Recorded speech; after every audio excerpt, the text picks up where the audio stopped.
ओम शांति। अभी जो हमारी थीम है इस राजयोग शिविर की कौन सी है? अगर सामने दिखाई नहीं दे रही है तो दे रही है बियॉन्ड लिमिटेशन, है ना। अभी आप जो गीत सुन रहे थे आपको क्या फीलिंग्स आ रही थी उसके अंदर? आप लोगों को शेयर करना है, सिर्फ सुनना नहीं है। हाँ, हम इंटरेक्शन करेंगे। मैं सवाल पूछूंगी, आप जवाब देंगे, फिर कभी आप सवाल पूछ लेना, मैं जवाब दे दूंगी, ठीक है। तो अभी जो गीत सुन रहे थे क्या फीलिंग्स आ रही थी? हाँ, फ्रीडम, यस, फ्रीडम की फीलिंग्स। और क्या लग रहा था गीत सुनते सुनते? Happiness, yes. कौन से इमोशन ज्यादा दिखाई देते हैं इसके अंदर, गीत के अंदर? खुशी, खुशी छलकती है। पंछी बनो उड़ के फिरो मस्त गगन में। और पंछी की विशेषता क्या होती है? फ्रीडम, आजादी, है ना। उसको कोई लिमिटेशन होता है? मनुष्य को बहुत सारे लिमिटेशंस होते हैं, पंछी को कोई लिमिटेशन होता है? जहां चाहे वो उड़कर जा सकता है, उसको कोई पाबंदी भी नहीं होती, यहाँ नहीं आना वहां नहीं आना, हर जगह जाता है। और हर आत्मा की, हर मनुष्य आत्मा की चाहत भी क्या होती है? फ्रीडम, कोई लिमिट्स ना हो। वास्तव में हमारे अंदर उन पंछियों से भी अधिक शक्ति है, बस हम उसको पहचान नहीं पा रहे, इसलिए हमने ना चाहते हुए भी अपने आप को कहीं ना कहीं बांध दिया है ना। तो ये लिमिटेशंस किसने डाले होंगे? खुद ने डाले या किसी और ने डाल के दिया आपको? क्या लगता है? खुद ने डाले हैं, ठीक है ना। तो इसलिए हम लिमिटेशन की डेफिनेशन को थोड़ा और चेंज करते हैं। लिमिटेशन अर्थात क्या? आप बताओ, लिमिटेशन अर्थात क्या? मर्यादाएं, राइट। इसको हम एक पिंजरे की तरह कह दे, क्योंकि हम पंछी की बात कर रहे हैं ना। लिमिटेशन मतलब एक पिंजरा है, ठीक है ना। केज, जिसको इंग्लिश में क्या कहते हैं? केज, जिसके अंदर हम बंधे हुए हैं, हमने ही खुद को डाल दिया है। और ये लिमिटेशन किसने डाले? खुद ने। लेकिन खुद में भी किसने? खुद में भी मेरे कौन से ऐसे हिस्से ने, मेरे कहाँ पे ये सोच या कहाँ पर ये है कि जहां मैंने अपने आप को ऐसे लिमिटेशंस डाले हैं? मन, है ना। सब कुछ उड़ने वाला भी मन है और बंधन में डालने वाला भी मन ही है। तो इसीलिए हम इस बियॉन्ड लिमिटेशन के सेशन में देखेंगे लिमिटेशंस अर्थात बॉन्डेजेस, लिमिटेशंस अर्थात पिंजरा, केज, है ना। आज हर कोई इंसान बहुत खुशहाल जीवन जीना चाहता है, लेकिन जी पा रहा है? खुशी के लिए क्या चाहिए? कुछ प्राप्तियां चाहिए। प्राप्ति होगी तभी खुशी होगी, प्राप्ति नहीं होगी तो खुशी नहीं होगी। क्या कहना है आपका? अगर पर्टिकुलर कोई अवार्ड है सपोज, जिसके लिए मैं एफर्ट्स कर रही हूँ, वो अवार्ड मिलेगा तो मैं खुश, नहीं मिलेगा तो मेरे जीवन की खुशी चली गई, ऐसा होना चाहिए? खुशी कंडीशनल होनी चाहिए, अनकंडीशनल? अनकंडीशनल होनी चाहिए, लेकिन हमने कैसे बना दिया उसको? कंडीशनल बना दिया है ना। तो आज हम वही बातें डिस्कस करेंगे कि कौन से ऐसे लिमिट्स हैं जो मैंने खुद ही अपने आप को डाल दिए हैं, और स्पेशली मेरे मन ने अपने आप को उस पिंजरे में डाल दिया है। तो ऐसे एक एक लिमिटेशन को हम जानने की कोशिश करेंगे। पहले जैसे मैंने कहा, लिमिटेशन अर्थात बॉन्डेज, लिमिटेशन अर्थात केज, पिंजरा, है ना। किसने क्रिएट किया? मन ने। तो हम कुछ एक सेल्फ चेकिंग करेंगे। क्या मैं आज ऐसा जीवन जी रही हूं जैसा मैं जीना चाहती हूं? आप अपने आप से पूछेंगे।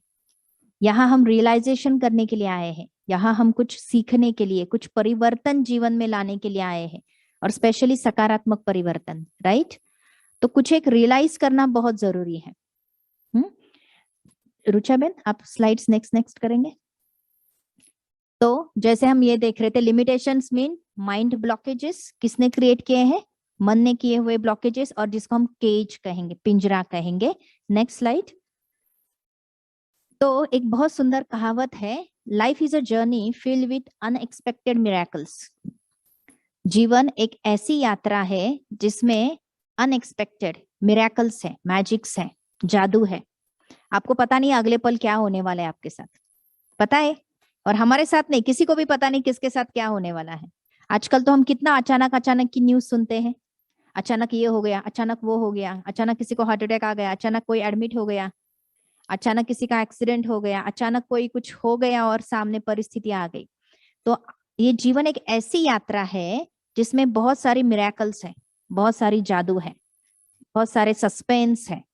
तो वास्तव में इससे डरना नहीं चाहिए, इसको क्या करना चाहिए, एंजॉय, है ना। तो इसलिए लाइफ को एंजॉय करना है हमें। Next, so what is stopping me to be happy always. कौन सी ऐसी बात है जो मुझे खुश रहने नहीं दे रही है? क्योंकि मैंने हम सभी को चेक करने के लिए कहा ना कि हम सदा खुश रहते हैं। हाँ माताओं, क्या लगता है सदा खुश रहते हैं? नहीं। कौन सी बात है? तो हमेशा कुछ कुछ बातें हमारे मन के अंदर आती कि बाबा इस कारण मैं खुश नहीं रह पाती हूँ। उसमें कुछ एक कारण यहाँ पे लिस्ट किए हैं, इसके अलावा भी कई कारण हो सकते हैं, है ना। लेकिन एक कुछ एक कारण जो हर एक के लिए कॉमन हो सकते हैं, पीपल्स बिहेवियर, लोग जिस तरह हमारे साथ बर्ताव करते हैं उसकी वजह से मैं खुश नहीं हूं। होता है ऐसे? हम चाहते हैं कि मैं किसके लिए बहुत कुछ कर रहा हूं तो उनको भी मेरे साथ अच्छा ही करना चाहिए, उनको भी मुझे अच्छा ही रिस्पॉन्ड करना चाहिए, उनको भी मेरे साथ प्यार से बात करनी चाहिए, मेरी हेल्प करनी चाहिए। बट प्रैक्टिकली वो होता नहीं है तो हम डिस्टर्ब हो जाते हैं, हमारी खुशी चली जाती है। Second reason, people's nature. वो प्रैक्टिकली कुछ कर नहीं रहे लेकिन उनका स्वभाव ही ऐसा है, छोटी छोटी बात पर गुस्सा कर देना, छोटी छोटी बात पर, जैसे बहन जी कह रही थी ना, दिल दुखाने वाली बातें कह देना। कुछ ऐसा उनका नेचर है अजीबो गरीब जो हमें तकलीफ देता है, जो हम सोचते हैं कि मेरी खुशी गायब हो रही है, ठीक है ना। या बात बात पे संशय लेना, आप कुछ भी करते हैं तो संशय दृष्टि से ही देखेंगे, हाँ ऐसा है ऐसा है ऐसा है, और हमको तंग करेंगे, ठीक है। तो उनका नेचर। फिर कई परिस्थितियां आती है हमारे सामने अचानक, हमने जिसके बारे में सोचा नहीं होता कि ऐसी भी परिस्थिति मेरे सामने आ सकती है, और आ जाती है। जैसे अभी कोरोना थी, कोरोना एक परिस्थिति थी ना, कोविड का वातावरण तैयार होना, उसका आना, लोगों को बीमार करना, कईयों की डेथ हो जाना, it is a situation which is not under our control. वो आ गई, अभी हमको करना क्या है, बस उसको फेस करना है समझ के, है ना। तो सिचुएशंस होती है लाइफ में कई ज्यादा जो अचानक आती है और हम अपनी खुशी को खो देते हैं। फिर एक्सपेक्टेशंस होती है, हमारे दूसरों से बहुत ज्यादा उम्मीदें होती है, इसको ऐसा करना चाहिए, मैं इसके भले के बारे में तो सोचती हूँ, मैं थोड़ी गलत सोच रही हूँ, इसको ऐसे ही कपड़े पहनने चाहिए, इसको ऐसे ही चलना चाहिए, इसको इतने डिवाइसेस को इतना ही यूज करना चाहिए, इसको स्टडी के ऊपर फोकस करना चाहिए, इसको अच्छा काम करना चाहिए, इसको सब सीखना चाहिए। तो हमें क्या होता है, एक दूसरे के साथ एक्सपेक्टेशंस। और जैसे शिवानी बहन का आप लोग को सुना होगा, expectation is the root cause of all sorrows. जहां इच्छाएं हैं, जहां दूसरों से कुछ उम्मीदें हैं, वहां दुख के चांसेस बढ़ जाते हैं, ठीक है ना। तो इसीलिए expectation is one of the reason जो हमें खुश रहने नहीं देता है, क्योंकि हमने बहुतों से बहुत सारे एक्सपेक्टेशन रख दिए हैं। पांचवी एक बात, रिस्पॉन्सिबिलिटीज। हर एक को कोई ना कोई रिस्पॉन्सिबिलिटी मिली हुई है।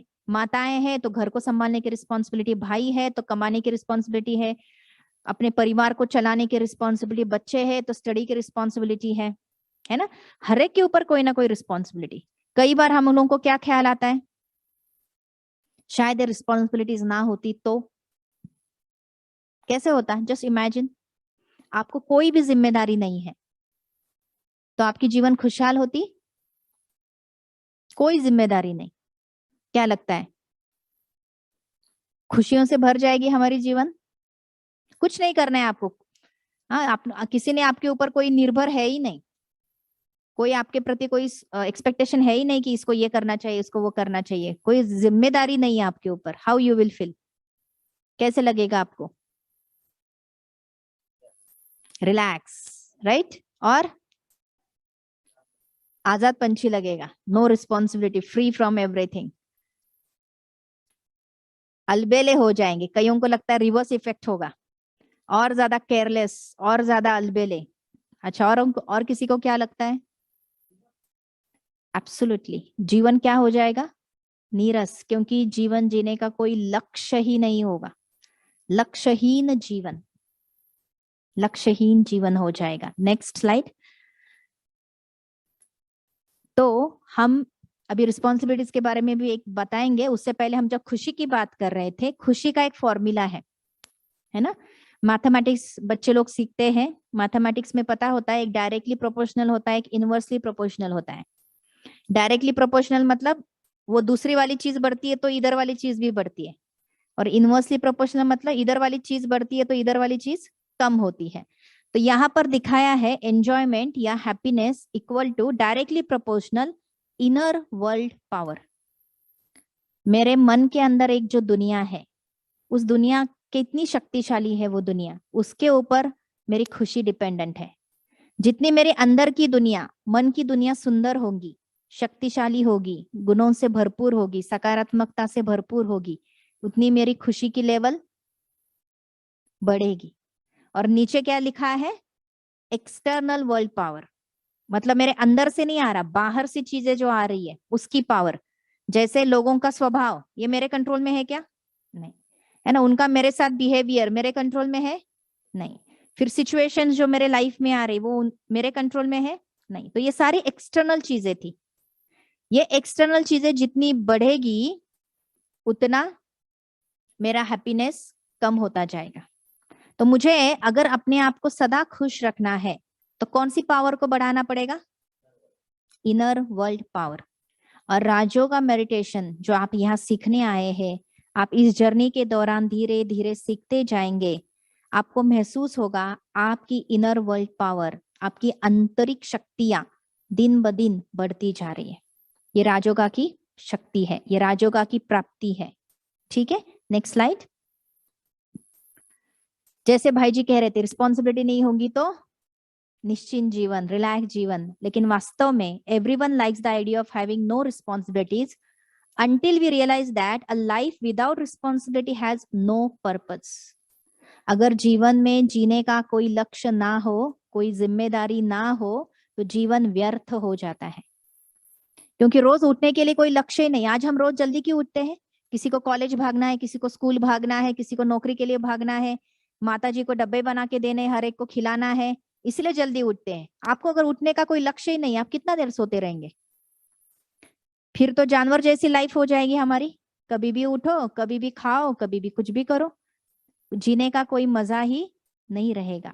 तो इसीलिए रिस्पॉन्सिबिलिटी होना अच्छी बात है, इसमें निगेटिव बात कुछ भी नहीं। वो रिस्पॉन्सिबिलिटी कई गुण और शक्तियां हमारे अंदर भरती जाती है। हम अलर्ट रहते हैं, एक्टिव रहते हैं, खुश रहते हैं, और एक अंदर से खुशी होती कि मैं किसी के कुछ काम आ रहा हूं।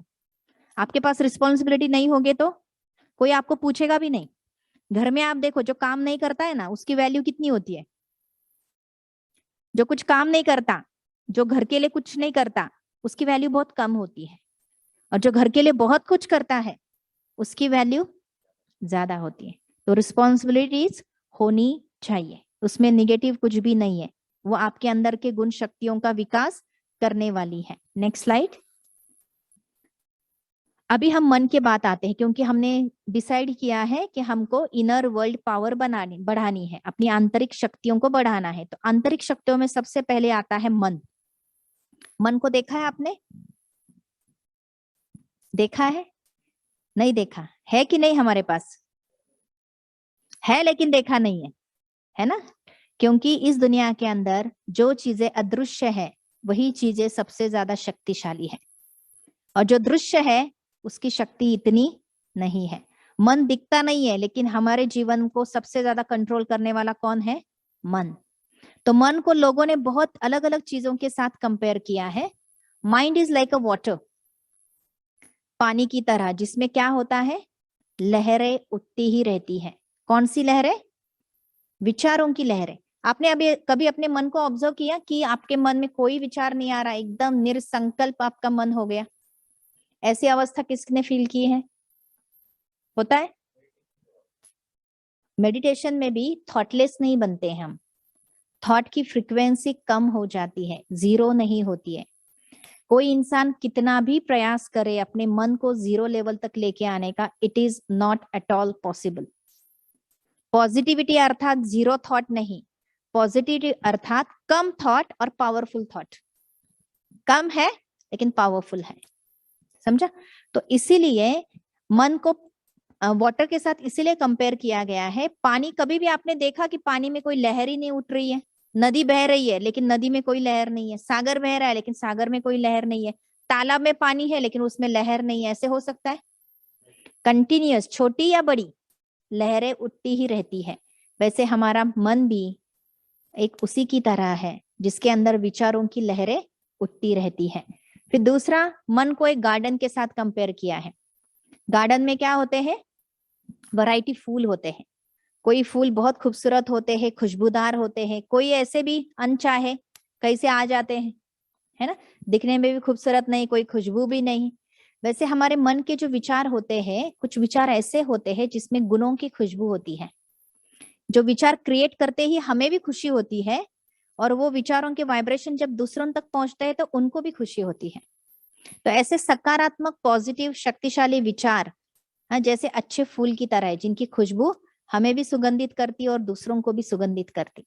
और कुछ एक अनवांटेड विचार भी आ जाते हैं जिसको हम कहते हैं व्यर्थ, है ना, जिनकी खुशबू मुझे भी अच्छी नहीं लगती और वो दूसरों तक पहुंचेगी तो वो भी दुखी होने वाले हैं, है ना। तो मन को एक गार्डन के साथ कंपेयर किया गया है। Mind is like a sponge. Sponge क्या करता है? जैसे उसको कुछ लिक्विड दिखाई देता है, वहां रखा, वो देखता नहीं मुझे अंदर लेना चाहिए नहीं लेना चाहिए, तुरंत सोक कर लेता है, ठीक है ना। वैसे मन क्या करता है? जैसे बाहर कोई दृश्य दिखता है, कुछ दिखता है, तो तुरंत उसके प्रभाव में आ जाता है। कोई दो आदमी सामने बैठ के, समझो गाड़ी की टक्कर हो गई, रास्ते पर कई बार होता है ना, दो उतर के एकदम उनकी जैसे शुरू हो जाती है, और यहाँ क्या हो जाता है, उन बातों का इम्पैक्ट मेरे मन को ऊपर, या फिर मैं जज करने लगती कौन राइट कौन रॉन्ग, किसकी साइड लेनी चाहिए किसकी नहीं लेनी चाहिए। मतलब न चाहते हुए भी सामने वाली सिचुएशंस का असर मेरे मन पर होता है, स्पंज की तरह खींच लेता है वो बाहर के वातावरण को अंदर में, ठीक है। फिर मन को एक पैराशूट भी कहा गया है। पैराशूट इसलिए, पैराशूट कब अच्छा काम करता है? जब वो खुल जाता है। जब पैराशूट को ओपन करते तब वो उड़ने लगता है। वो पैक जब करके रखते हैं, पैराशूट उड़ता है?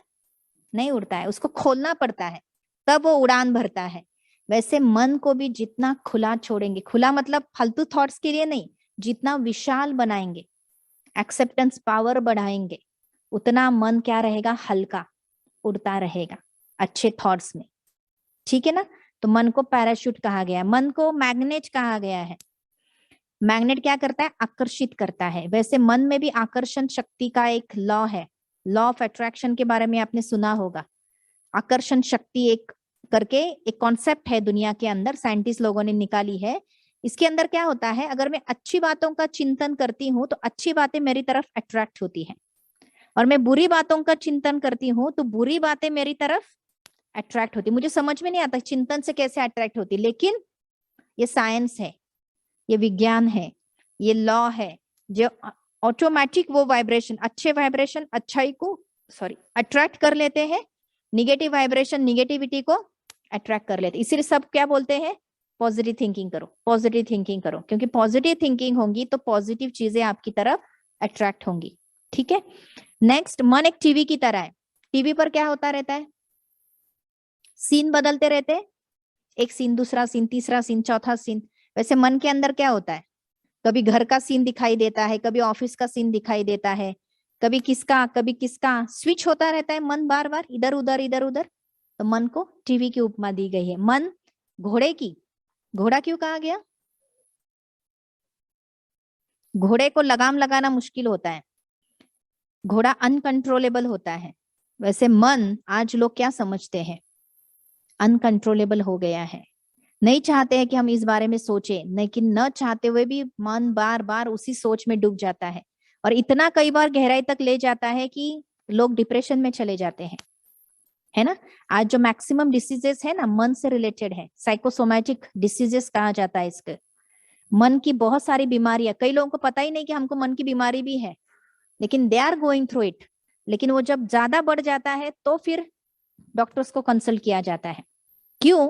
क्योंकि मन को लगाम लगाई नहीं है, खुला छोड़ दिया है, तो वो घोड़े की तरह चारों तरफ दौड़ रहा है, ठीक है।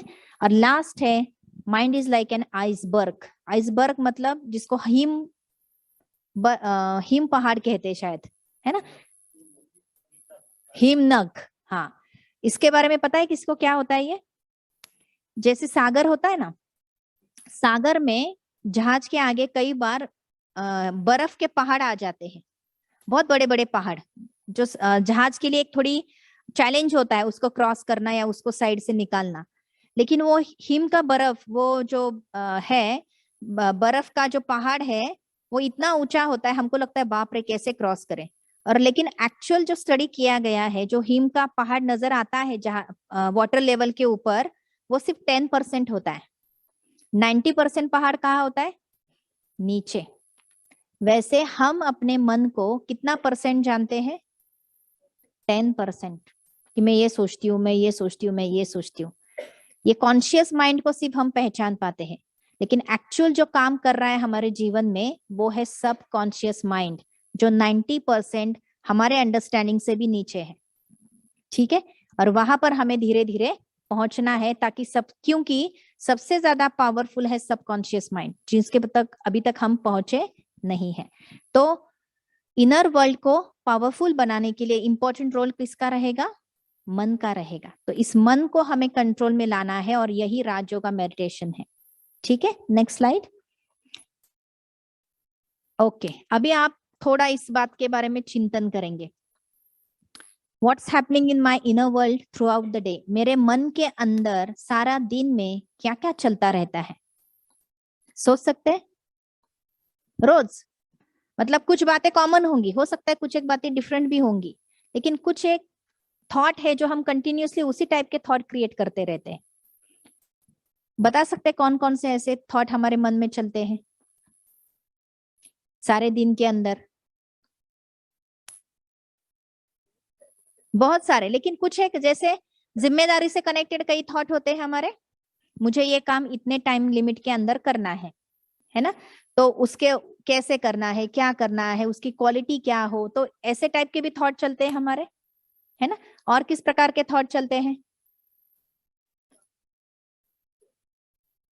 हमारे सराउंडिंग्स में क्या क्या हो रहा है ना, उसके अनुसार फिर हमारे थॉट चलते हैं। और क्या कहेंगे? Exactly exactly. कई बार इंसान ना चाहते हुए भी पास को घसीट कर प्रेजेंट में लेकर आता है और उसको चबाता रहता है, मतलब चर्निंग करता रहता है उसके प्रति। पास्ट में ऐसा हुआ था, पास्ट में वैसा हुआ था, ये नहीं होता था तो वो नहीं होता था, तो है ना। अब बात तो गुजर गई, लेकिन हम क्या कर रहे हैं? उसका प्रेजेंट में चिंतन कर रहे हैं। और क्या करते हैं? फ्यूचर के बारे में बहुत सोचते रहते हैं। आगे मेरे करियर का क्या होगा, मुझे अच्छी जॉब मिलेगी नहीं मिलेगी, जो है वो टिकेगी नहीं टिकेगी, और मैं प्रोग्रेस कैसे करूं, है ना। तो कहीं ना कहीं अपने फ्यूचर प्लानिंग के, घर के बारे में, ये घर से अभी दूसरा घर लेना है, जो भी, तो जो वर्तमान में नहीं है, जो आगे करना है, उसकी प्लानिंग करते रहते हैं। ठीक है, नेक्स्ट प्लीज। तो थ्रू आउट द डे हमारे मन में ऐसे वैरायटी थॉट्स चलते रहते हैं। अब इन सारे थॉट्स में आप ये चेक करो, आर यू एक्सपीरियंसिंग फ्रीडम और we experience being in a cage और बॉन्डेज? ये जो सारे थॉट्स हमारे दिन के अंदर चलते हैं, हमारी मन की स्थिति कैसी होती है? एक हल्का, लाइट, या फिर बंधन वाली, केज वाली, पिंजरे वाली, कैसी अवस्था फील होती है? सबको पिंजरे वाली अवस्था फील होती है? दोनों में भी स्विच करते हैं, कभी फ्रीडम वाली कभी बंधन वाली। ज्यादा कौन सी मात्रा होती है? हाँ, ऑनेस्टली हम जवाब दे तो बंधन वाली, है ना। ये करना, वो करना, ऐसा करना, वैसा करना, ये वो करते तो है, लेकिन अंदर से क्या फील होता है? बंधन।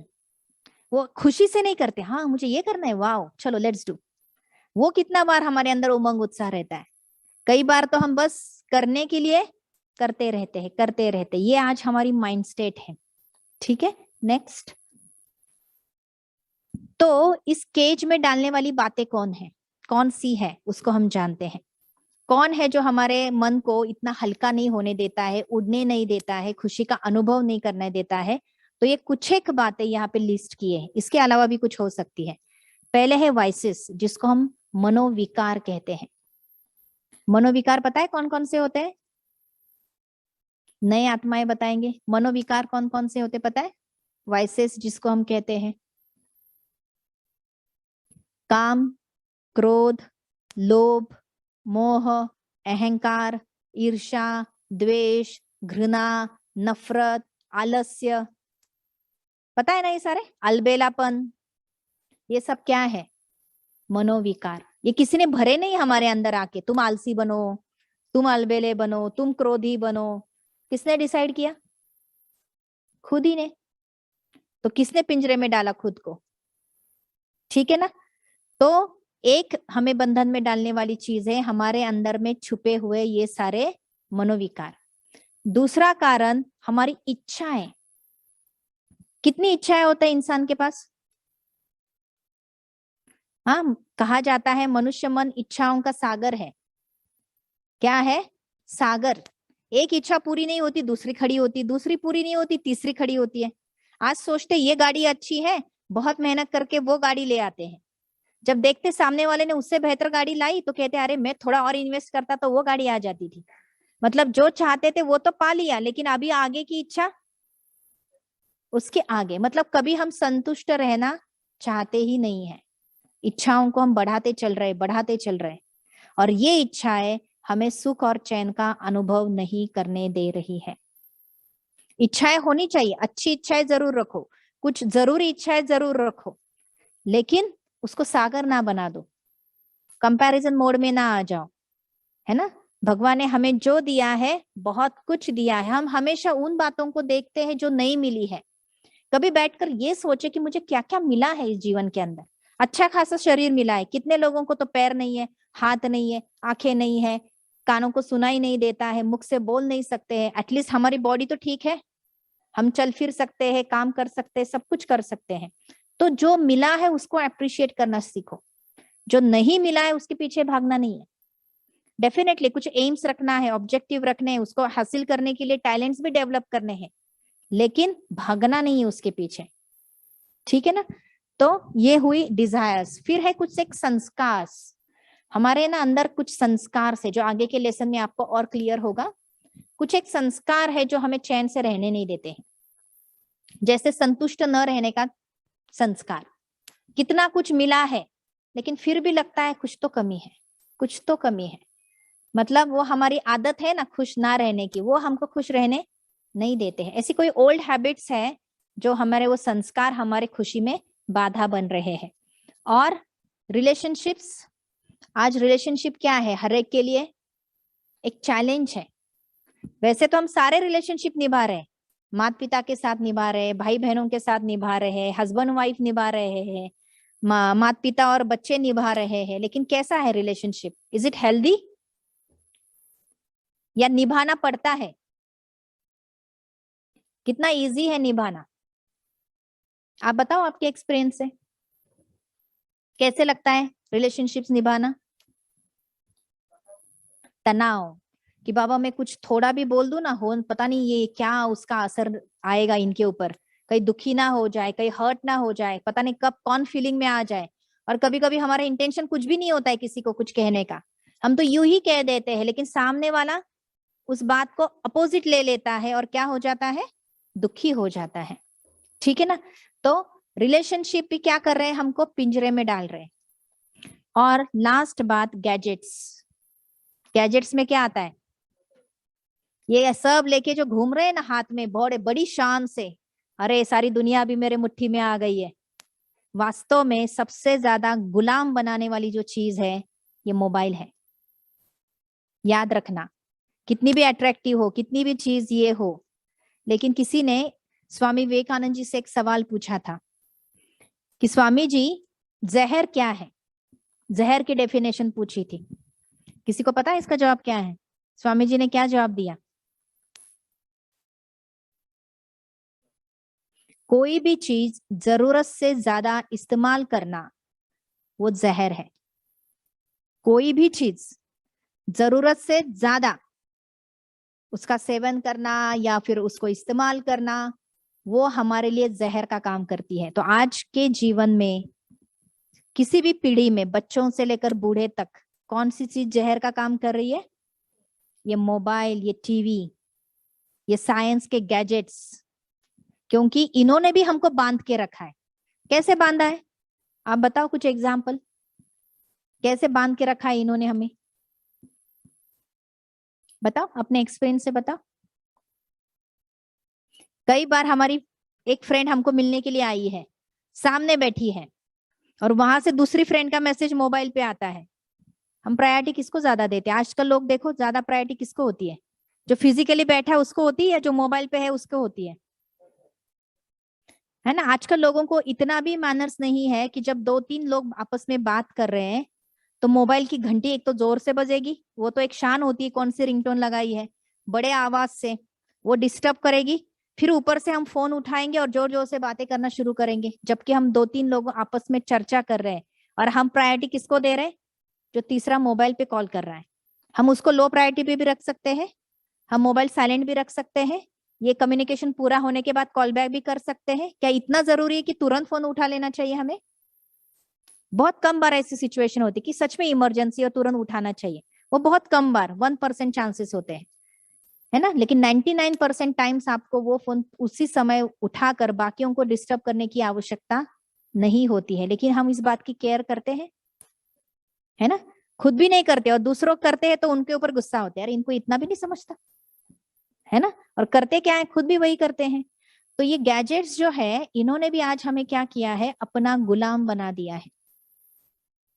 दिन नहीं देखते, रात नहीं देखते, एक आध कोई सीरियल देखना शुरू कर दिए ना उस गैजेट के ऊपर, जब तक वो सारे एपिसोड देख के नहीं हो जाते तब तक मोबाइल को छोड़ेंगे नहीं। क्योंकि पहले क्या हुआ था, पहले होता था टेलीविजन पर जब वो दिखाएंगे तभी हम देखते थे, तो हफ्ते में एक बार देख के हो जाती थी। अभी तो सारे एपिसोड मुट्ठी में पड़े हैं, मुझे अपना टाइम वेस्ट करना है, बस उतने एपिसोड मेरे देख के हो जाएंगे। और प्राप्ति क्या, सारा देखने के बाद क्या अचीव किया?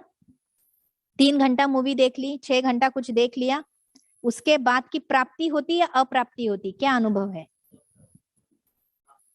थकान हो जाता है, आंखें देख देख के कमजोर हो जाती है, टाइम वेस्ट हो जाता है। वही टाइम में किसी और को दे सकती थी, वही टाइम में मैं कुछ और क्रिएटिव कर सकती थी, लेकिन मैंने टाइम वेस्ट कर दिया।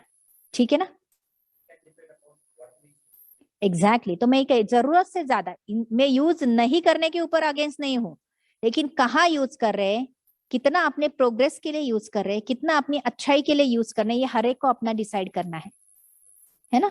जो सक्सेसफुल लोग होते हैं ना, वो क्या करते हैं, अपने टाइम को बहुत वैल्यू देते हैं, और हर कोई इंसान सक्सेसफुल बनना चाहता है। तो ये बात याद रखना, वो अपना टाइम ज्यादा सफल करने के पीछे होते हैं। तो वो लोग क्या करेंगे, पूरा टाइम मोबाइल पे नहीं रहते, क्योंकि हम अपनी बड़ी दीदियों को देखते हैं, जैसे हमें हमारी बहन जी की बात कर रही थी, है ना, इतना सारा कारोबार संभालती है। ऐसे और भी है जो बहुत बड़े कारोबार संभालते, कैसे संभाल पा रहे हैं ये लोग? अगर ये मोबाइल में डूब जाए तो क्या होगा? बड़े बड़े कंपनियों के मालिक होते, कैसे कंपनी को चलाते? मोबाइल में वो भी डूब जाए तो कंपनी कौन चलाएगा? तो कहने का भावार्थ है कि कोई टाइम फिक्स करो, सुबह 1 घंटा, शाम को 1 घंटा, जो भी रिप्लाई करने उतने। अगर किसी को कुछ इमरजेंसी है तो उनको बोलो डायरेक्ट कॉल करे, व्हाट्सअप नहीं करे, है ना?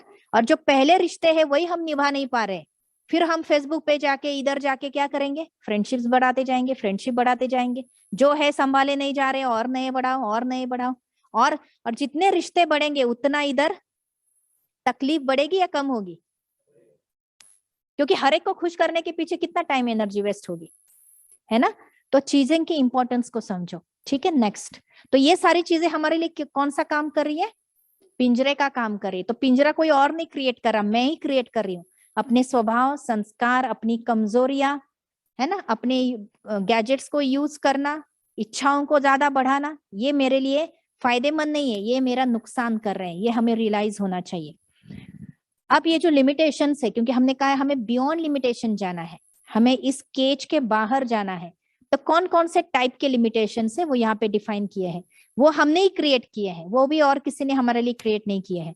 एक फिजिकल लेवल पे लिमिटेशन, मैं है ना घर का काम नहीं कर सकती, मैं तो एजुकेटेड हूँ, मैं तो जॉब करूंगी पैसा कमाऊंगी, घर के काम को मैं हाथ नहीं लगा सकती क्योंकि मेरी फिजिकल कैपेसिटी नहीं है ना? किसने डिसाइड किया? खुद ने डिसाइड किया, है ना? तो फिजिकल कैपेसिटी हमारा मन डिसाइड करता है। अगर मैं चाहूं कि मुझे 50 किलो का वजन उठाना है, हो सकता है अभी मेरी इतनी कैपेसिटी नहीं 50 किलो उठाने की, लेकिन अगर मेरा लक्ष्य है कि मैं उठा सकती हूँ, तो 2-4 बार, 6 बार, 10 बार, 15 बार प्रैक्टिस करने से मैं वो चीज भी उठा लूंगी। अगर मन ठान लेता है तो हमारी कैपेसिटी हम चाहे जहां तक ले जाना चाहे ले जा सकते हैं। ठीक है ना, वहां कोई लिमिटेशन नहीं है। क्यों दुनिया के लोग कुछ अवार्ड ले जाते हैं और बाकी, हमने ज्यादातर देखा है, आप लोगों ने भी देखा होगा, जो डिसेबल्ड लोग हैं वही बड़े बड़े अवार्ड्स लेके जाते हैं। जिनके पैर नहीं है वो किसी पहाड़ पे चढ़कर उन्होंने अवार्ड ले लिया, और जिनके पैर है वो चढ़ने का प्रयास ही नहीं।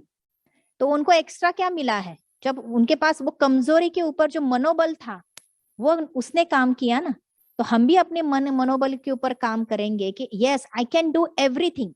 हो सकता है दूसरे से ज्यादा मुझे थोड़ा टाइम लग सकता है क्योंकि मुझे आदत नहीं है, बट मैं करना चाहूं तो मैं कर सकती हूँ। ये कॉन्फिडेंस अपने अंदर डेवलप करना।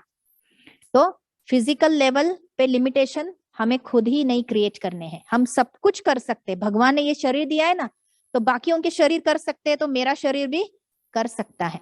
ठीक है। सेकेंड, इमोशनल लेवल पे, नहीं आप मुझे ज्यादा जोर से बात नहीं करो, मैं सहन नहीं कर सकती हूँ, आप ऐसा नहीं कहो, मुझे रोना आता है, ऐसा नहीं। इमोशनल लेवल पे भी हम अपने आप को बहुत वीक कर देते हैं, है ना। सबको मेरे साथ अच्छा ही करना चाहिए, कुछ बुरा करेगा तो मैं हर्ट हो जाऊंगी, मैं डिप्रेशन में चली जाऊंगी। ये क्या है? इमोशनल लेवल पे क्रिएट किए हुए बॉन्डेजेस। हम सभी बाय डिफॉल्ट इमोशनली बहुत स्ट्रांग है, बहुत स्ट्रांग है। और ये राजयोग जो है ना, ये सारी लेवल को अनलिमिटेड बनाने में हमारी मदद करेगा। यहाँ मैं सिर्फ टच कर रही हूँ, मैं डिटेल में नहीं जा रही हूँ। आप जैसे जैसे आगे आगे बढ़ते जाएंगे ये सारी चीजें आपकी और पक्की होती जाएंगी। मैं सिर्फ इसको टच कर रही हूँ, ठीक है। इमोशनल लेवल की लिमिटेशन। फिर इंटेलेक्चुअल लेवल की भी लिमिटेशन होती है। कोई कहता है मैं तो हुई बुद्धू, लोग तो मुझे बुद्धू ही कहते हैं, मैं तो कुछ नहीं कर सकता। किसने डिसाइड किया? क्या जरूरत है आपको खुद को बुद्धू कहने की? आप भी वो सब कुछ कर सकते हो जो दूसरे कर सकते हैं। तो इंटेलेक्चुअल लेवल पे, इंटेलेक्चुअल लेवल हमेशा लोग है ना एजुकेशन के साथ कनेक्ट करते हैं, विच इज टोटली रॉन्ग। कई अनएजुकेटेड लोग भी बहुत इंटेलेक्चुअल होते हैं। आज देखो हमारे कई ऐसे लोग हैं, जैसे इस बिल्डिंग का जिन्होंने कंस्ट्रक्शन किया, एस बालन भाई, एस बालन ग्रुप्स, आप देखना है नेट पे, इतना सुंदर कंस्ट्रक्शन। उन्होंने पूरे भारत में बहुत सुंदर सुंदर यूनिक बिल्डिंग खड़ी की है। उनका एजुकेशन कितना होगा? तीसरी फेल। और आज इतनी बड़ी बड़ी सुंदर बिल्डिंग्स, करोड़ों में बिजनेस है उनका। ऐसे कितने हैं जो सीखे हुए नहीं है, दुनिया में एजुकेशन नहीं है, लेकिन बुद्धिमत्ता बहुत है। बुद्धिमत्ता को यूज किया, इंटेलिजेंस को यूज किया। आज किस लेवल पे? हमारी दादी जानकी, आपने सुना होगा, हमारी पूर्व एडमिनिस्ट्रेटिव हेड दादी जानकी थी, जिन्होंने 104 एज में शरीर छोड़ा। आज की दुनिया में कोई एज के बारे में सोच सकता है 104? अगर सोचेगा भी तो वो क्या इमेजिन करेगा? वो बेड पे सोया हुआ होगा, 2 लोग उनकी सेवा में होंगे, ऐसे। लेकिन हमारी दादी लास्ट तक पूरा वर्ल्ड वाइड टूर कर रही थी। उनकी मेमोरी इतनी शार्प थी कि 1959 में किसके साथ क्या हुआ था ये सीन उनको एक्यूरेट याद थी, सब कुछ क्लियर मेमोरी। और चश्मा लगाती नहीं थी, बहुत कम बार उनको सपोर्ट देना पड़ता था चलने के लिए, विदाउट सपोर्ट चलती थी, है ना। तो इतनी विल पावर कहाँ से आई? क्योंकि उन्होंने अपने लिए कोई लिमिटेशन सेट नहीं किए थे। और दादी हमारे क्लास में जब बैठती थी, तो जब ये होते थे ना, एजेड लोग होते थे, तो कहा जाता था जी दादी ये रिटायर्ड लोगों की क्लास है। दादी कहती थी मैं कोई रिटायर्ड नहीं हूँ, मैं तो अभी भी काम पर हूँ। और आप क्यों रिटायर बन गए हो? खुद को बूढ़ा बना लिया क्या?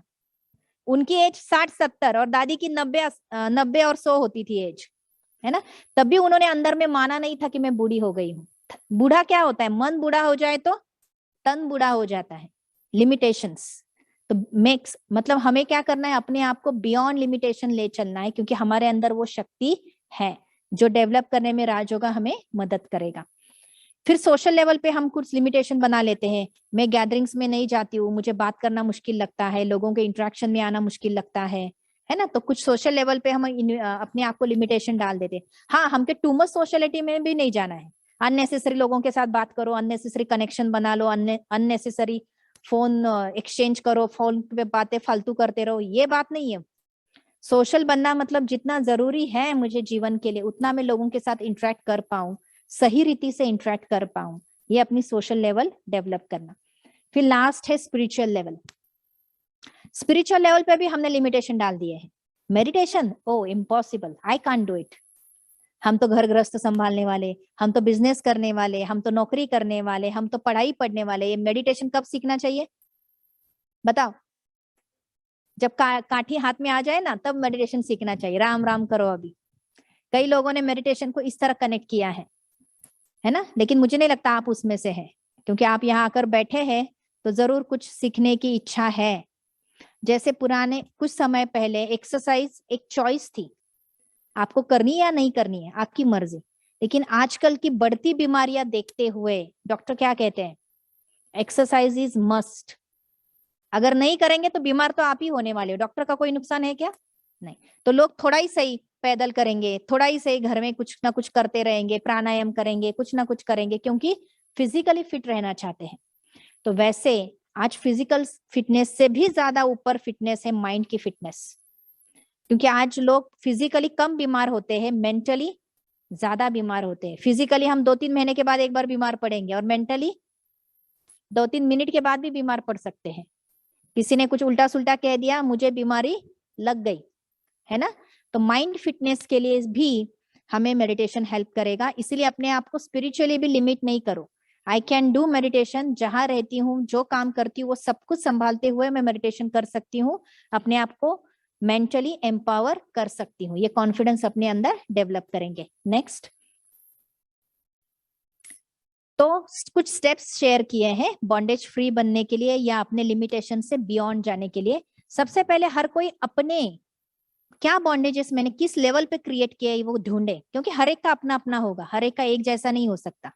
किसी के अंदर 5 होंगे, किसी के अंदर कोई 2 स्ट्रांग होंगे, किसी के अंदर कौन सा होगा, है ना। तो हर एक को अपनी लेवल चेक करनी है, उसका कारण चेक करना है। क्यों मैं फिजिकली अपने आप को वीक समझ रही हूँ, क्यों मैं इमोशनली अपने आप को वीक समझ रही हूँ, तो ढूंढो उसका कारण क्या है। फिर मैं बॉन्डेज में रहूंगी तो मेरा क्या नुकसान होगा, और मैं इससे बियॉन्ड जाऊंगी तो मुझे क्या फायदा होगा। तो फायदे और नुकसान, क्योंकि इंसान जो कुछ भी करता है ना, फायदा नुकसान देखकर करता है ना। हर चीज हम फायदे की करना चाहते हैं। तो इन बातों में भी चेक करो कि मैं फिजिकली वीक समझती हूँ खुद को, तो मेरा नुकसान क्या होने वाला है। अगर मैं फिजिकली स्ट्रांग बनूंगी तो मेरा फायदा क्या होगा, तो उसके बारे में सोचो। फिर लॉ ऑफ अट्रैक्शन शक्ति को यूज करो, आकर्षण शक्ति। जो आप सोचोगे वही आप पाओगे। तो जो आप पाना चाहते हो वो पहले सोचना शुरू करो। ठीक है, आज मैं फिजिकली ज्यादा फिट नहीं हूं समझो, आज से मैं सोचना शुरू करेंगी मैं बहुत हेल्दी हूँ, मैं एकदम फिट हूँ, मैं हर काम अपने शरीर के द्वारा बहुत अच्छे तरह से इजीली कर सकती हूँ। गिव सच थॉट्स, ऐसे मन को हम अपने विचार देते चले तो मन उसको स्वीकार करते करते हमारा फिजिकल फिटनेस बढ़ना शुरू हो जाएगा। चाहे इमोशनल हो तो उसके लेवल पर भी हम सोच सकते हैं, I am emotionally very strong, कोई मेरे साथ कुछ भी करे, I am able to handle it, मैं उसको हैंडल कर सकती हूँ, मैं उसके साथ डील कर सकती हूँ। ठीक है, तो ये पॉजिटिव एफर्मेशंस हमें क्या करेंगे, उस लेवल को क्रॉस करने में मदद करेंगे, वहां हम लॉ ऑफ अट्रैक्शन की मदद लेंगे। फिर मैंने लिखा है positive affirmations for uplifting mind और making mind fly in joy. और लास्ट, सबसे इजीएस्ट और बेस्ट, सबसे बेस्ट तरीका, लर्न मेडिटेशन। मेडिटेशन आपकी हर लेवल को बहुत ऊंचाई तक लेकर जाएगा, बियॉन्ड लिमिटेशन लेकर जाएगा, जो हम इस यात्रा में सीखते जाएंगे। So meditation a beautiful journey of life. ठीक है, नेक्स्ट। तो मेडिटेशन में क्या क्या होता है मैं ब्रीफ कर रही हूँ, फिर हमारे आगे चल के इसके और डीप सेशंस होंगे, जब फटाफट मैं क्लियर कर रही हूँ। Meditation to make mind peaceful and powerful. सबसे पहले क्लीनिंग, मेडिटेशन में सबसे पहला काम क्या करना है, किसकी क्लीनिंग करनी है? अच्छा, रोज आप शरीर की क्लीनिंग करते हैं, कपड़ों की धुलाई करते हैं, घर का झाड़ू पोछा करते हैं, डस्टिंग करते हैं, तो सारे दिन में मन की क्लीनिंग करते हैं। कब लास्ट टाइम मन क्लीन किया था, सफाई कब की थी मन की? शायद कभी की ही नहीं है, बचपन से लेकर आज तक। और जो कुछ भी किचड़ा पड़ा है ना, वो अभी तक अंदर में ही पड़ा हुआ है, जो सड़ा है और उसकी बदबू भी आ रही है। इस कारण हम मन को शक्तिशाली और पॉजिटिव नहीं बना पा रहे हैं। तो मेडिटेशन एक प्रक्रिया है, एक मेथड है, जिसके द्वारा हम अपने मन को साफ करना सीख जाते हैं। कुछ भी बुराई या किसी की पकड़ के रखी हो, कुछ भी पास इंसिडेंट्स जिसका प्रभाव मेरे मन के ऊपर हो, हम सबको लेट गो करते करते करते करते खुद के मन को हल्का और शुद्ध करेंगे। ठीक है, so meditation is cleaning of mind. फिर देखो, शरीर को फिट रखने के लिए क्या करते हैं, पहले शरीर को शुद्ध रखना होता है, शरीर को सात्विक खिलाना होता है, शरीर को एक्सरसाइज जरूरी है और शरीर को रेस्ट जरूरी है। तो ये चारों चीजें अब हम मन के साथ करेंगे। मन को क्या करेंगे? क्लीन करेंगे। मन को हेल्दी फूड, कौन सा फूड खिलाएंगे मन को? अच्छे विचारों का फूड, सकारात्मक सोच का भोजन उसको रोज खिलाएंगे, चाहे किताबों द्वारा, चाहे अच्छे सत्संग द्वारा, चाहे परमात्मा ने दिए हुए सत्य ज्ञान द्वारा, लेकिन अच्छे विचार मन को देते जाएंगे। तीसरा, एक्सरसाइज। मन की एक्सरसाइज ये होती है कि मन को तुरंत 1 सेकंड में परमात्मा के पास ले चलना, मन को तुरंत अच्छाई की तरफ, जो मैं सोचना चाहती हूँ तुरंत वहां सोच स्विच कर देना, ये मन की एक्सरसाइज है। ले जाना ले आना, ले जाना ले आना। हम जैसा चाहे वैसे, मन जैसा चाहे वैसे नहीं, हम चलाएंगे मन को, मन हमको नहीं चलाएगा। So that's the exercise. और लास्ट, मन को रेस्ट अर्थात मेडिटेशन। मेडिटेशन में रियल मायने में मन को रिलैक्सेशन का अनुभव होता है। तो ये 4 चीजें हम मेडिटेशन में सीखेंगे। नेक्स्ट, तो meditation is a process of healing mind. मन को ठीक करने की प्रक्रिया को मेडिटेशन कहा जाता है। Channelising your thoughts in a positive direction, मतलब हमारे राजयोगा हम जो मेडिटेशन सीखेंगे उसमें मन के विचारों को शून्य करना नहीं है, लेकिन मन के विचारों को सकारात्मक दिशा में ले चलना, ये हमारी जर्नी होगी। जो निगेटिव या व्यर्थ में जा रहे हैं उनको चैनलाइज करना सकारात्मकता की ओर। फिर मेडिटेशन से being the king of the self, खुद के मास्टर बन जाना। मैं वही देखूं जो देखना चाहती हूँ, मैं वही सुनूं जो सुनना चाहती हूँ, मैं वही बोलूं जो बोलना चाहती हूँ। तो I am the master of the self. आज हम देखते कितनी बार हमको पता है ये दृश्य अच्छा नहीं, फिर भी देखते रहते हैं। पता है जो कोई कान में बातें डाल रहा है गलत है, किसी की ग्लानि की बातें, फिर भी कान रस लेते रहते हैं।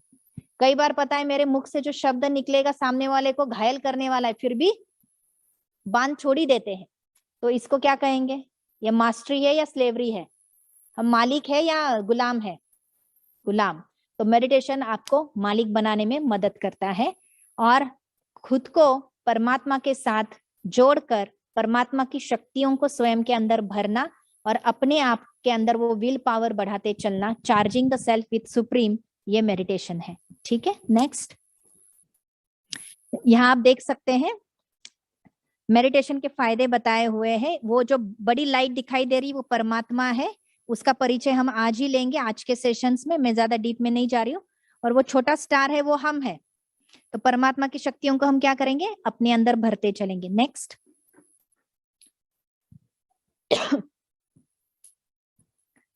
तो मेडिटेशन हमारे अंदर की अष्ट शक्तियां हैं, ये लेसन हम अलग से लेंगे, काफी डीप लेसन है, लेकिन हमारे अंदर ये शक्तियां अगर होंगी तो हमारा जीवन बहुत सहज बनेगा। जैसे अगर हमारे अंदर सहन शक्ति आ जाएंगी तो बड़ी बड़ी बातें छोटी हो जाएंगी। आज हम देखते हैं सहन शक्ति ना होने के कारण छोटी छोटी बातें बखेड़ा खड़ा कर देती, बड़ी हो जाती है। समाने की शक्ति, परखने की शक्ति, निर्णय करने की, सामना करने की, विस्तार को सार में लाने की, सारी शक्तियां मेडिटेशन से डेवलप हो जाती है। नेक्स्ट, हमारी स्मृति, विचार, वृत्ति, दृष्टि, बोल, कर्म सब में सकारात्मकता आ जाती है। हमारे जो मेमोरीज है वो भी सकारात्मक बन जाती, हमारे थॉट्स, हमारे बोल, हमारी वृत्ति, एटीट्यूड दूसरों की तरफ, हमारा बिहेवियर, सब कुछ पॉजिटिव बनने लगता है। नकारात्मकता से हम सकारात्मकता की ओर बढ़ने लगते हैं। नेक्स्ट, स्वास्थ्य, क्योंकि डॉक्टर्स क्या कहते हैं, कभी भी कोई बीमारी लेकर जाओ, बोलते हैं आपको कोई टेंशन है क्या? पूछते हैं कि नहीं पूछते हैं? क्योंकि हमारे मन की सोच का असर हमारे तन पर होता है। जब मेडिटेशन के द्वारा हमारी सोच ही पॉजिटिव हो जाती है तो शरीर भी अपने आप निरोगी और हेल्दी होने लगता है। शारीरिक स्वास्थ्य जो आज सबकी प्रॉब्लम है उसमें भी सॉल्व करने में मेडिटेशन मदद करता है। नेक्स्ट, मेडिटेशन से आप न कि सिर्फ, ये दादी जान की है जिनकी मैं बात कर रही थी, 104 एज है ना, एक्टिव शार्प मेमोरी है ना, तो जैसे उन्होंने देखो ग्लोब हाथ में लिया है और दृष्टि दे रही है। मतलब मेडिटेशन से न कि सिर्फ हम स्वयं का कल्याण कर सकते हैं लेकिन दूसरों के प्रॉब्लम्स को भी हील कर सकते हैं, दूसरों की भी सहायता कर सकते हैं सिर्फ अपनी सोच के आधार से। ठीक है, next. So this is all about Rajyoga meditation going beyond limitation. ठीक है, तो अभी हमारा अगला सेशन है, इससे पहले हम थोड़ा ब्रेक लेंगे, 2 मिनट हम इसको चर्न करेंगे। अभी जो कुछ भी हमने सुना आप सभी अलर्ट होके बैठ जाएंगे, सभी अपने अपने स्थान पर बहुत अलर्ट, और कुछ एक थॉट्स अपने मन को देंगे। ये एक छोटा सा मेडिटेशन का एक्सपेरिमेंट रहेगा जो हम अभी करेंगे। आप कंफर्टेबल समझते हैं तो आंखें खुली रखें। अगर आपको खुली आंखें ठीक नहीं लगती है तो आप क्लोज कर सकते हैं। बस ध्यान ये रहे कि हम सो ना जाएं, है ना, क्योंकि हमने प्रोग्रामिंग क्या किया हुआ है, आंखें बंद तभी करनी है जब सोना है। तो हम चाहे तो आंखें खुली रख के किसी भी एक पॉइंट पे फोकस करो। हमें देखना वो नहीं है जो आंखें दिखा रही है, हमें देखना वो है जो मैं आपको एक एक थॉट्स देते जाऊंगी, उसको हमें विजुलाइज करना है, अनुभव करना है। ठीक है, चलिए कुछ क्षणों के लिए हम अपने आप को बाहरी वातावरण से डिटैच कर लेते हैं। सारा ध्यान स्वयं के ऊपर केंद्रित करेंगे।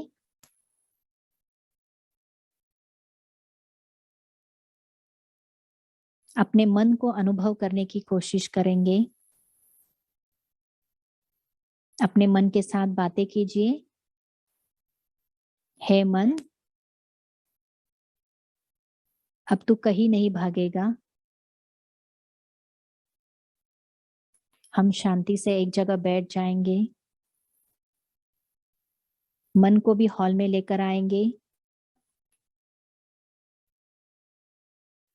मन को रियलाइज कराएंगे, हे मन, तू बहुत शक्तिशाली है। तेरे अंदर अनंत शक्तियां हैं। अनुभव करेंगे स्वयं की अनंत शक्तियों को।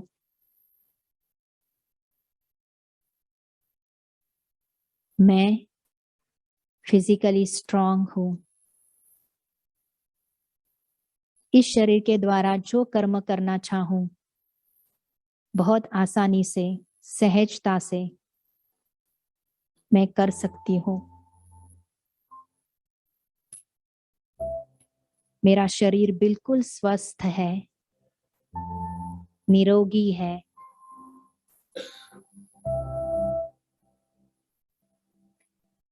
मेरा शरीर हर काम में मेरा साथ देता है। शुक्रिया करें अपने शरीर का। तेरे कारण मैं सब कुछ कर पा रही हूँ। तू ऐसे ही सदा मेरा साथ देते रहना।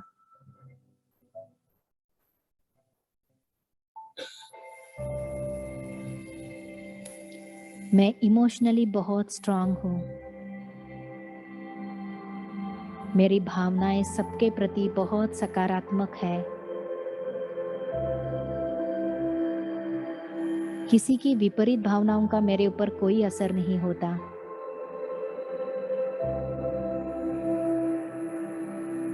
मैं इमोशनली स्ट्रांग हूँ। कोई भी परिस्थिति आए, कोई भी बात आए, मैं बड़ी सहजता से उसको हैंडल कर पा रही हूँ। मेरे अंदर उतनी क्षमता है।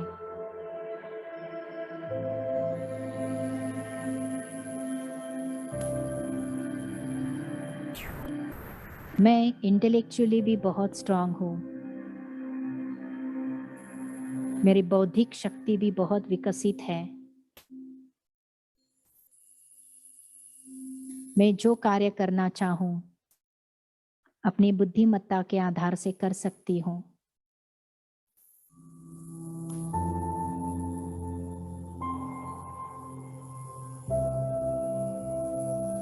मैं सबके साथ बहुत अच्छे से निभा सकती हूँ। कोई कैसी भी स्वभाव संस्कार वाली आत्मा मेरे संबंध संपर्क में आए, मैं बड़े प्यार से अपने आप को उसके साथ चला सकती हूँ। मैं सोशली भी बहुत स्ट्रांग हूँ।